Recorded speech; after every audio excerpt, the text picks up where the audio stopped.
नमस्कार दोस्तों, welcome back. आप देख रहे हैं कॉफ़ी विद सुमित जैन। दोस्तों, बहुत महान दिन है आज, क्योंकि इस ब्रह्मांड के महानतम इकोनॉमिस्ट मनमोहन सिंह, जिसको मैं बोलता हूँ मौन सिंह, उनका जन्मदिन है आज। और मुझे आज तक ये नहीं पता चला कि इन महानतम शख्सियत की उपलब्धि क्या रही, सिवाय इसके कि ये कैम्ब्रिज ऑक्सफोर्ड से पढ़े हैं और ये वहाँ पर इकोनॉमिस्ट थे। अब ये मुझे सबसे बड़ा तो ये झूठ लगता है कि ये बहुत बड़े अर्थशास्त्री यानी कि इकोनॉमिस्ट थे। अब दूसरा झूठ ये है कि हमेशा बोला जाता है, जब भी बात आती है कि जो भारत की अर्थव्यवस्था है उसे खोला गया, उसे ग्लोबलाइजेशन की दुनिया से भारत को भी शामिल करवाया गया, और ये मौन सिंह ने करवाया था। अब मैं इसकी परतें खोलता हूँ। मैं खुद इकोनॉमिस्ट हूँ। मैं यहाँ पर कंपनीज़ में हमेशा मैंने बड़ी कंपनीज़ में काम किया है और मेरा फाइनेंस और इकोनॉमी के ऊपर मेरी पूरी पकड़ रहती है। मैं इसके ऊपर भी जो ये सफ़ेद झूठ है, ये सफ़ेद झूठ को मैं आज पर्दाफाश करने वाला हूँ। अब आपको मालूम है कि 1990 के आते आते भारत की जो हालत थी वो बहुत खस्ता हालत थी। सोने गिरवी रखे जा रहे थे, फॉरेक्स की जो हमारे रिजर्व्स हैं वो बिल्कुल ज़ीरो हो गए थे, इंडस्ट्री थी ही नहीं और उसका कोई बैकअप हमें मिल नहीं रहा था। ठीक ऐसी ही सिचुएशन थी जो आज की डेट में पाकिस्तान की है। उनके पास भी ना तो इंडस्ट्री है, ना फॉरेक्स रिजर्व्स हैं, और बंटा गोल है 100%। तो हम भी उस वक़्त क्या करते, हम भी चले गए IMF के पास एक कटोरा लेकर। पाकिस्तान तो वहाँ पे 21-22 बार चला गया है, हम एक बार गए हैं, वो मौन सिंह के टाइम पर। और IMF ने क्या किया, उन्होंने बोला आपको भीख चाहिए, लेकिन मेरी कुछ शर्तें हैं जिसे आपको मानना पड़ेगा।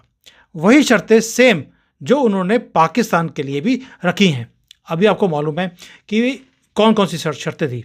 उसमें यह था कि भाई आप भारत अपने बाज़ार को खोले और जो फॉरेन की इन्वेस्टमेंट्स है उसको भारत में आने की परमिशन दे, क्योंकि पहले परमिशन नहीं थी, ना आप डॉलर बाहर लेके जा सकते थे, और अगर बाहर से इन्वेस्टमेंट्स आनी है तो उसकी परमिशन लेनी पड़ती थी गवर्नमेंट ऑफ इंडिया से, जो मिलती नहीं थी आसानी से।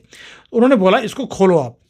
अब मुझे बताइए, इसमें मनमोहन सिंह ने ऐसा क्या काम कर दिया कि वो बहुत बड़े अर्थशास्त्री थे? और भाई IMF ने आपके ऊपर कंडीशंस लगाई। अब आप मरता ना क्या करते, आपको वो कंडीशंस माननी थी। तो आपको अपनी कंट्री को बचाने के लिए उनकी जो दोनों शर्तें थी कि आप कंट्री की इकोनॉमी को खोलो और बाहर की इन्वेस्टमेंट्स को और बाहर की कंपनीज को यहाँ आने दो, आपको करना पड़ा। ये आपकी मजबूरी है भाई, आप इतने बड़े अर्थशास्त्री थे तो इसके बिना करके दिखाते ना आप। दूसरी बात, इसके बाद मनमोहन सिंह का क्या हुआ, प्रधानमंत्री बन गए। 2004 से लेकर 2009 के बीच में, शुरू में के समय में इनको कोई प्रॉब्लम नहीं आई, मौज मस्ती से सोते रहे। क्यों? क्योंकि अटल जी एक बहुत स्ट्रॉन्ग इकोनॉमी इसकी एक फाउंडेशन छोड़ के गए थे। लेकिन इनका टेस्ट आया 2008 में, जब पूरे दुनिया में मंदी आई, रिसेशन शुरू हो गया। तब भारत की सिचुएशन क्या थी? भारत को ये समझ नहीं आ रहा था कि हम अपनी स्थिति को बचाएं कैसे। पूरी दुनिया रिसेशन से बहुत जल्दी तरीके से, आपने देखा है, रिवाइव कर गई। ज़्यादा टाइम नहीं लगा, 6 महीने साल के बाद पूरे कंट्रीज तेज़ी से बाहर निकल रही थी, ग्रोथ आ रही थी, और भारत लड़खड़ा रहा था, बड़ी मुश्किल से अपने आप को बचाने की कोशिश कर रहा था। ये कब की बात है? जब दुनिया का सबसे बड़ा इकोनॉमिस्ट, जिसको बोला जाता है मौन सिंह, वो हमारा प्रधानमंत्री था। अब इसको कंपेयर करते हैं मोदी जी के टाइम के साथ। कोरोना आया, भारत में बहुत बुरी हालत हमने देखी है। कंट्री को बंद करना पड़ा, पूरी कंट्री को लॉकडाउन में 2 महीने रखना पड़ा, और पूरी दुनिया रिसेशन में चली गई। लेकिन भारत में जो इम्पैक्ट आया, लेकिन सबसे कम इम्पैक्ट दुनिया में भारत में आया। पूरी दुनिया आज भी रिसेशन से बाहर नहीं आ पाई है, कोशिश कर रही है कि किसी तरीके से रिसेशन से बाहर आ जाए, और भारत क्या है, सबसे तेज़ी से बढ़ रहा है, और जो कुछ हो रहा है ये आप सबके सामने है। अब आगे बात करते हैं मौन सिंह की दोबारा से। मौन सिंह ने उसके बाद दोबारा से बदकिस्मती से 2009 से लेकर 14 तक वो फिर बाथरूम प्राइम मिनिस्टर बने रहे, बाथरूम में नहाते थे रेन कोट डालकर। क्यों बोलता हूँ ये, इसका रीज़न है, वो नहाते रहे बाथरूम में रेन कोट डालकर और उनकी पीठ के ऊपर पीछे दबाकर घोटाले हुए। 12 लाख करोड़ के घोटाले तो रजिस्टर्ड हैं। और घोटाले छोड़ो, अर्थव्यवस्था की क्या हालत थी। 2014 आते आते हम फ्रेजाइल 5 में पहुंच गए। फ्रेजाइल 5 का मतलब है किसी वक्त भी हम दिवालिया हो सकते थे। जैसे आज की डेट में हम बोलते हैं पाकिस्तान फ्रेजाइल कंट्री है, फ्रेजाइल 1, ये किसी वक्त भी डूब सकता है, नीचे गिर सकता है। भारत की वो हालत इस अर्थशास्त्री ने कर दी थी। और मनमोहन सिंह जी ऐसे थे, इनको जब भी कोई समस्या होती थी वो आकर ये कहते थे पैसे कोई पेड़ पे लगे हैं, मैं टैक्स ना बढ़ाऊं तो मैं क्या करूं। ऐसी इनकी लैंग्वेज होती थी। टैक्स बढ़ा दिए, सब कुछ कर दिया, क्या कंडीशंस हमारी सुधरी? नहीं सुधरी। और इन्होंने क्या किया, एनआरआईज को बॉन्ड इशू कर दिए ताकि देश के अंदर डॉलर आए और जो हमारी डॉलर की जो रेशो होती है, रुपये डॉलर की रेशो होती है, वो ठीक तरह से दिखे। दैट मीन्स बुक को एक हम कहते हैं बुक बिल्डिंग। देश की अर्थव्यवस्था के ऊपर काम नहीं किया, सिर्फ उसको अच्छा दिखाने की कोशिश में इन्होंने अपने देश का बटा बढ़ा दिया एक तरह से। ये सबसे बड़े अर्थशास्त्री की अचीवमेंट्स हैं। और एक टाइम ऐसा आ गया था, आपको याद होगा शायद 2012 या 13 की हालत है, जब इनसे सिचुएशन नहीं संभली तो इन्होंने दोबारा से कोशिश किया कि जो हमारे पास सोना पड़ा हुआ है रिजर्व के अंदर, उसको हम दोबारा से गिरवी रखें और दोबारा पैसे लें। ये इस अर्थशास्त्री की औकात है। और एक और अचीवमेंट थी इनकी जो बड़ी हैरानी करने वाली है। जब जब इनसे महंगाई कंट्रोल नहीं होती थी, ये नोट छापने शुरू करते थे।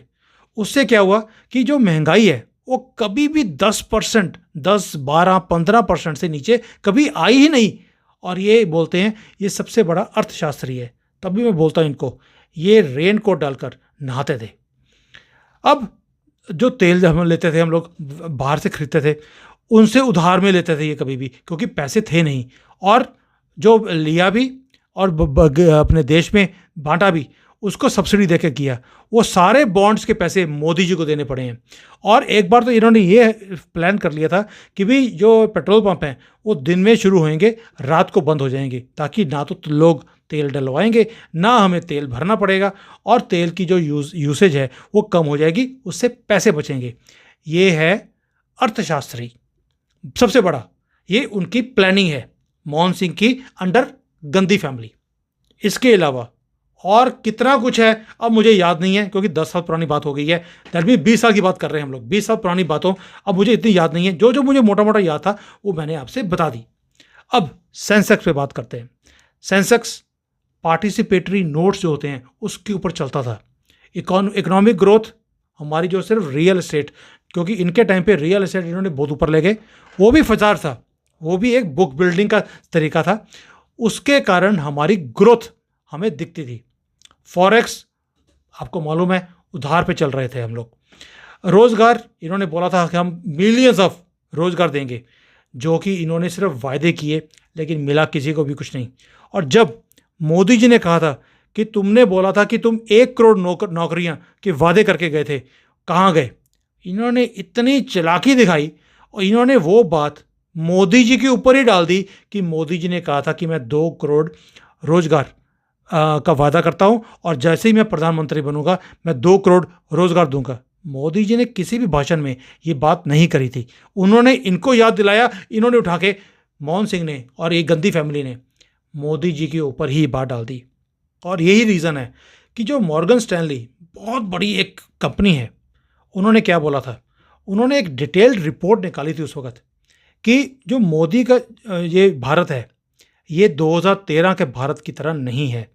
मोहन सिंह के टाइम पर उन्होंने रिपोर्ट में लिखा है मोहन सिंह ने भारत को कमज़ोर करके छोड़ दिया था, लेकिन ऐसा स्ट्रांग भारत जो हम अब देख रहे हैं ये इससे पहले कभी भी नहीं था। और ऐसा ही नहीं है कि मनमोहन सिंह सिर्फ एक हमारे फाइनेंस मिनिस्टर रहे हैं या एकदम से बन गए प्रधानमंत्री, ऐसा नहीं है। बहुत लंबी हिस्ट्री है इनकी। और ये शायद 1977 में ये भारत के अलग अलग जगह पे ये पोस्ट भी की है उन्होंने, जैसे गवर्नर रहे हुए हैं, सचिव तक रहे हुए हैं। और इतनी बड़ी पोजीशंस पे रहने के बाद ये आदमी कि ये रिजल्ट है, मुझे हैरानी होती है। तो ये नहीं है कि ये सबसे बड़ा इकोनॉमिस्ट यही आया है, एक और लंगूर आया था हमारे पास, नंबर 2, वो भी बहुत बड़ा अर्थशास्त्री था, उसका नाम था रघुराम राजन। अब ये वो हालत है उस बंदे की कि 80-20 जो गोल्ड डील थी उससे लेकर उसने गोल्ड डील निकाली थी एक 80-20 वाली, पढ़ लेना जाकर, गूगल पे मिल जाएगी आपको। किसानों को ख़त्म कर दो, किसानी ख़त्म कर दो, और जो लोगों को बेरोज़गार और बेघर करने की स्कीमें लेके आता था ये आदमी। एमएसएमई जो हमारी इंडस्ट्री होती है उससे पता नहीं इसको क्या चिढ़ थी, हमेशा उसके खिलाफ ये बोलता था।